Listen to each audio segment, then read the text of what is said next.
السلام علیکم ورحمۃ اللہ وبرکاتہ، نحمده ونصلی علی رسولہ الکریم، اما بعد فاعوذ باللہ من الشیطان الرجیم، بسم اللہ الرحمن الرحیم، رب اشرح لی صدری ویسر لی امری واحلل عقدۃ من لسانی یفقہوا قولی۔ يا أيها الذين آمنوا إذا نودي للصلاة من يوم الجمعة فاسعوا إلى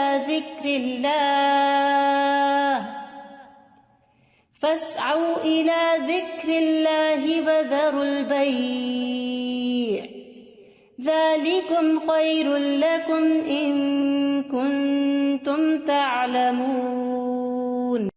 کہ ایمان والوں کے لیے جمعہ کی اذان کے بعد کسی بھی اور قسم کی مشغولیت اختیار کرنا درست نہیں، اور ہر عاقل بالغ کو جمعے کی نماز کے لیے دوڑ پڑنا چاہیے، کیونکہ جمعہ ہر مسلمان پر فرض ہے۔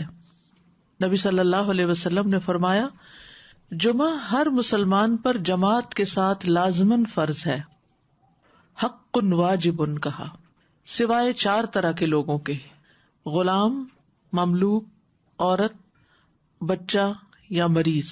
تو ایک ہو گیا غلام مملوک، دوسرا عورت، تیسرے بچہ اور چوتھے بیمار شخص۔ اسی طرح مسافر پر بھی جمعہ نہیں ہے، اور عورتیں گھر میں 4 رکعت نماز اپنی ظہر کی پڑھیں گی۔ گھر میں جمعہ نہیں ہوتا، جمعہ جمع ہو کر ہی ہوتا ہے، مسجد میں ہوتا ہے، اور بڑی مسجد میں ہوتا ہے۔ عید کے دن جمعہ نہ پڑھنے کی رخصت ہے۔ ابو ہریرہ کہتے ہیں کہ رسول اللہ صلی اللہ علیہ وسلم نے فرمایا، تمہارے آج کے دن میں 2 عیدیں جمع ہو گئی ہیں، پس جو چاہے تو اس کے لیے یہ نماز عید جمعہ سے کافی ہوگی۔ جمعہ نہ بھی پڑھے تو ٹھیک ہے، عید کا پڑھنا لازم ہے، اور ہم تو جمعہ پڑھیں گے۔ یعنی آپ نے پسند کیا کہ جمعہ پڑھیں، لیکن جو نہ پڑھنا چاہے، ظہر پڑھنا چاہے، تو وہ بھی ٹھیک ہے۔ وہب بن کیسان سے مروی ہے، انہوں نے بیان کیا کہ ابن زبیر رضی اللہ عنہما کے دور میں جمعہ اور عید اکٹھے ہو گئے تو انہوں نے عید کے لیے نکلنے میں دیر کر دی، حتیٰ کہ دن کافی اونچا ہو گیا۔ پھر وہ نکلے، خطبہ دیا اور بہت لمبا خطبہ دیا، پھر اترے اور عید کی نماز پڑھائی، اور اس دن لوگوں کو جمعہ نہیں پڑھایا۔ یہ بات ابن عباس سے ذکر کی گئی تو انہوں نے فرمایا انہوں نے سنت پر عمل کیا۔ یعنی کہ باقی حدیثوں میں بہت سی چیزیں مماثلت ہیں، جو ایک ایک چیز کسی اور حدیث میں الگ سے بھی ملتی ہے۔ جو شخص جمعہ کے دن غسل کرے، جس قدر ممکن ہو پاکیزگی حاصل کرے، اور اپنے تیل میں سے تیل لگائے یا اپنے گھر کی خوشبو میں سے خوشبو لگائے۔ پھر اسی طرح مسجد کی طرف جلدی نکلنا چاہیے، کیونکہ جب امام نکل آتا ہے تو پھر اس کے بعد فرشتے نام لکھنے بند کر دیتے ہیں۔ پھر کثرت سے درود پڑھنا۔ رسول اللہ صلی اللہ علیہ وسلم نے فرمایا، جمعے کے دن اور جمعے کی رات کو، یعنی رات سے ہی شروع ہو جائے۔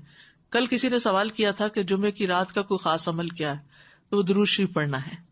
تو جمعے کی رات کو کثرت سے مجھ پر درود پڑھا کرو، پس جو آدمی مجھ پر 1 دفعہ درود بھیجے گا، اللہ اس پر 10 رحمتیں نازل کرے گا۔ اوس بن اوس روایت کرتے ہیں کہ رسول اللہ صلی اللہ علیہ وسلم نے فرمایا، بے شک تمہارے افضل دنوں میں سے جمعے کا دن ہے۔ اسی دن آدم علیہ السلام پیدا کیے گئے، اسی دن ان کی روح قبض کی گئی، اسی دن سور پھونکا جائے گا، اسی دن لوگ بے ہوش ہوں گے، اس لیے اس دن مجھ پر کثرت سے درود بھیجا کرو، کیونکہ درود مجھ پر پیش کیا جاتا ہے۔ یعنی یہ ایک اسپیشل ڈے ہے، اور اس میں اسپیشل کرنے کا کام کیا ہے کہ رسول اللہ صلی اللہ علیہ وسلم کو درود کا تحفہ بھیجا جائے۔ پھر سورۃ الکہف پڑھنا۔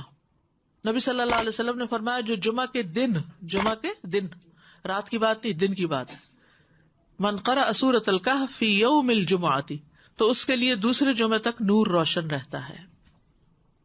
اور پھر کیا کرو، وذروا البیع، خرید و فروخت چھوڑ دو، ذالکم خیر لکم، یہ تمہارے لیے زیادہ بہتر ہے، ان کنتم تعلمون، اگر تم علم رکھتے ہو، جانتے ہو۔ یعنی اللہ نے جمعے کی نماز کے وقت خرید و فروخت سے منع کر دیا، اور اس کو ان لوگوں پر حرام قرار دیا جن کو مخاطب کیا گیا کہ ان پہ جمعہ فرض ہے۔ یعنی یا ایھا الذین آمنوا سے شروع ہو کے اینڈ تک ایک کرنے کا کام بتایا گیا اور دوسرا چھوڑنے کا کام، اور وہ کیا ہے؟ پڑھنا فرض ہے، ایسے تجارت چھوڑنا فرض ہے۔ ٹھیک ہے، یعنی جب اذان ہو جائے تو خرید و فروخت ترک کر دو اور اللہ کے ذکر یعنی نماز کے لیے جلدی کرو. یعنی اگر کوئی سودا طے بھی پا رہا ہے تو بس وہیں ٹھپ کر دو. آپ نے یہ ایکسپیرینس کیا ہوگا سعودی عرب میں کہ بعض اوقات یہ ہوتا ہے کہ صرف پیسے دینے والے رہ جاتے ہیں. آپ نے ساری چیز بھاؤ تاؤ کر لیا, چیز لے لی, پیک کر لی, رکھ لی, اور ابھی پیسے دینے ادھر سے اذان ہوئی, وہ کہتے بس چھوڑ دو, چیز بھی چھوڑ دو, نہیں چاہیے پیسے, نکل پڑتے ہیں. یعنی جو بہت پرٹیکولر ہے, یعنی اس درجے کا حکم ہے کہ اس وقت کام چھوڑ دو. انسٹنٹ اسٹاپ, وذر البیع, یہ بھی فرض کے درجے میں ہے. تو اسی وجہ سے علماء کا اتفاق ہے کہ دوسری اذان کے بعد خرید و فروخت حرام ہے. اصل میں یہاں تو ہمارے ہاں مسجدوں میں ایک ہی اذان ہوتی ہے, لیکن جیسے اگر سعودی عرب میں آپ نے کبھی حرم میں جمعہ پڑھا ہو تو آپ نے دیکھا ہوگا کہ وہ ایک اذان ذرا آدھا گھنٹہ یا کچھ پہلے دے دیتے, وہ صرف ایک انفارم کرنے کے لیے کہ لوگ تیاری شروع کر دیں. لیکن جو ہی پھر امام بیٹھتا ہے اور اذان شروع ہوتی ہے تو اس کے بعد پھر کوئی خرید و فروخت نہیں, امیڈیٹ پہلے والی ہے. اس میں یہ کہ بعض علماء کا خیال ہے کہ یہ زوال کے بعد سے نماز جمعہ کے فارغ ہونے تک ہے, یعنی جو ہی سورج ڈھل جائے تو شروع ہو جاتا ہے خرید و فروخت بند. کچھ کہتے ہیں خطبے کی اذان سے نماز تک ہے. بہرحال جمعہ کے دن خرید و فروخت یعنی صبح میں کر سکتے ہیں, اس کے بعد بھی کر سکتے ہیں, لیکن اس پیریڈ میں نہیں کر سکتے. تو احتیاط یہی ہے کہ زوال کے بعد سے روک دیا جائے. بعض اوقات یہ ہوتا ہے کہ خرید و فروخت تو نہیں ہوتی لیکن جاب ہوتی ہے. بعض اوقات یہ ہے کہ کچھ لوگ یہ کرتے ہیں کہ اچھا ابھی تو اذان ہی ہوئی ہوگی, ابھی تو خطبہ چل رہا ہوگا, ہم نماز میں جا کے شامل ہو جائیں گے. تو نہیں, اذان کا وقت جو ہے وہ جمعہ شروع ہونے کا وقت ہے, اس میں پھر باقی کام چھوڑ دینے چاہیے. اللہ یہ کہ انسان پارک کر رہا ہے یا رش ہے یا راستے میں کوئی رکاوٹ آ گئی ہے, وہ الگ بات ہے. ذالکم خیر لکم ان کنتم تعلمون, یہ تمہارے حق میں بہتر ہے, یعنی خرید و فروخت چھوڑنا بہتر ہے اگر تم جانتے ہو. یعنی نماز پڑھنا زیادہ بہتر عمل ہے. اور اس لیے کہ اگر تم نے وقت پہ نماز نہ پڑھی وہ تو فوت ہو جائے گی, لیکن اگر تم نے تجارت چھوڑ دی اس وقت تو وہ تو بعد میں بھی ہو سکتی ہے, اس کا کوئی وقت مقرر تو نہیں ہے, وہ تو کسی وقت بھی ہو سکتی ہے. ایک تو یہ استاذہ جی کہ سورۃ الکہف کے بھی جیسے آپ نے بتایا, تو سورۃ الکہف کے لیے بھی کیا کچھ وقت مقید ہے؟ کچھ لوگ اس کو کہتے ہیں کہ it has to be before عصر. نہیں, مغرب سے پہلے تک پورا دن کا پورا دن, درود کے لیے بھی پورا دن. ٹھیک ہے, مغرب پہ وہ دن کا اختتام ہوتا ہے. ٹھیک ہے. اور دوسرا یہ جو جمعے کی بات آئی کہ وذروا البیع, اب فار انسٹنس اب ڈپینڈ کرتا ہے نا, نیت والی بات ہے کہ اگر آپ نے جمعہ اٹینڈ کرنے کی نیت کی ہوئی ہے تو پھر آپ کا ہوگا. اب جیسے فار انسٹنس ہم یہاں ہوتے ہیں اور اگر کسی وقت ہم, عورتوں پر تو فرض ہی نہیں ہے نا جی, لیکن اگر ارادہ کیا ہوا ہے تو پھر اس وقت انسان سب چھوڑ کے چلا جائے. ٹھیک, جزاک اللہ خیر. ایک یہ سوال ہے کہ جب ہم فرائیڈے کی مارننگ اور نائٹ کہتے ہیں تو کیا وہ نائٹ جمعرات کی مغرب کے بعد شروع ہوتی ہے؟ جی صحیح. جی, دوسرا یہ ہے کہ اگر ہم آئے ہیں جمعے کی نماز کے لیے اور کسی وجہ سے ٹریفک میں پھنس گئے, خطبہ ہو گیا, تو اس کے بعد کیا ہم صرف 2 فرض ہی پڑھیں گے کہ پوری نماز پڑھیں گے؟ اچھا سوال ہے. اس پہ یہ ہے کہ بعض علماء کہتے ہیں کہ اگر کوئی دوسری رکعت کی رکوع میں شامل ہو گیا تو اس کا جمعہ ہو گیا. امام ابو حنیفہ کا قول یہ ہے کہ اگر اس نے سلام بھی پا لیا تو اس کا جمعہ ہو گیا, کیونکہ وہ بھی نماز کا حصہ ہے. حتیٰ کہ وہ یہ کہتے ہیں کہ اگر امام سجدہ سہو کر رہا ہے تو بھی جمعہ ہو جائے گا, یعنی پا لے گا. اگر کسی مجبوری کی وجہ سے کوئی سویا رہ گیا, کوئی کسی وجہ سے تاخیر ہو گئی تو جمعہ اس کو مل جائے گا. لیکن بہت سے علماء یہ کہتے ہیں کہ خطبہ بھی ضروری ہے کیونکہ یہ جمعے کا حصہ ہے, اور وہ یہ کہتے ہیں کہ اگر خطبہ نہیں اور جمعے میں شریک ہو گئے ہیں جیسے پہلی رکعت یا دوسری رکعت میں بھی, تو اس صورت میں پھر ظہر کی نماز یعنی امام جب سلام پھیر لے تو 2 رکعت پڑھنے کی بجائے 4 پوری کر لے. جزاک اللہ خیر. السلام علیکم. سورہ کہف کے بارے میں معلوم کرنا ہے. جیسے ہم پڑھتے ہیں, اب میرے بچے سے چھوٹے ہیں, میں ان کو عادت ڈالی ہے کافی سالوں سے, تو وہ صرف پہلی 10 آیتیں پڑھ لیتے ہیں. کہ ایسا کرنا صحیح ہے؟ پہلی 10 آیتوں کی فضیلت ہے لیکن جمعے کے دن ساری پڑھنے کی ضرورت ہے, تو ایسا ایسا جو بڑے ہوتے جائیں اس کو بڑھاتے جائیں حتیٰ کہ پوری پہ آ جائے. اچھا. نبی صلی اللہ علیہ وسلم نے سب سے پہلا جمعہ جو تھا وہ مسجد قباء میں قائم کیا تھا.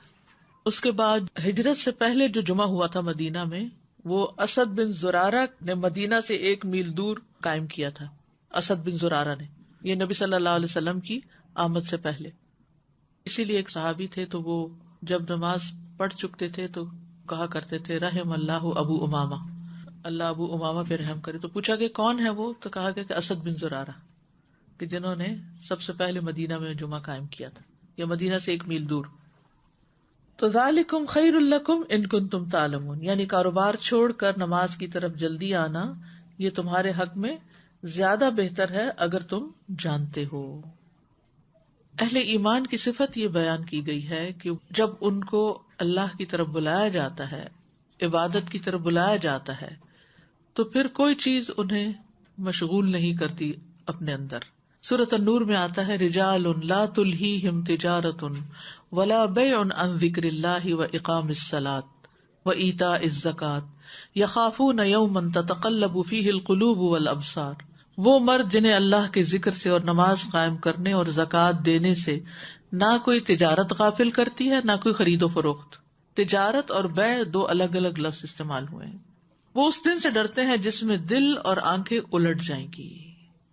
تو جیسے ہی نماز کا وقت آئے فوراً سب کام چھوڑ کر جمعے کے لیے حاضر ہو جانا چاہیے.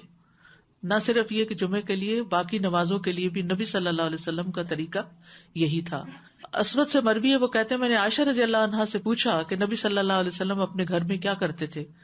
انہوں نے کہا آپ اپنے گھر کے کام کاج یعنی گھر والوں کی خدمت میں ہوتے تھے. جب نماز کا وقت ہوتا تو سب کچھ چھوڑ کر مسجد چلے جاتے تھے، کام چھوڑ دیتے تھے. تو بات یہ ہے کہ انسان بیک وقت 2 تقاضوں کے بیچ میں ہوتا ہے، 2 چیزوں کے بیچ میں. ایک طرف اس کی دنیا ہوتی ہے، ایک طرف اس کا دین ہوتا ہے.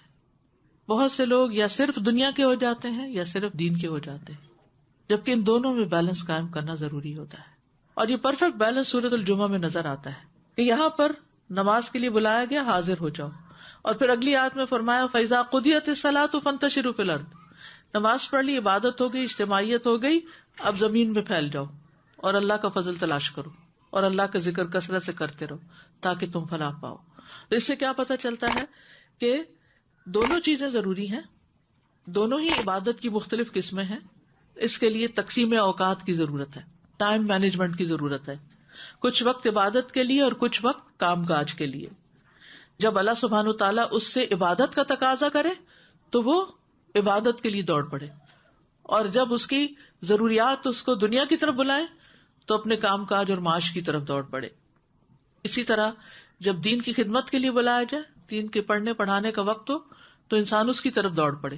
اور جب بچے اور شوہر اور گھر والے ہمارے محتاج ہوں کھانے پینے کی اور ضروریات پوری کرنے کے، تو ان ضروریات کو بھی عبادت سمجھ کر پورا کیا جائے.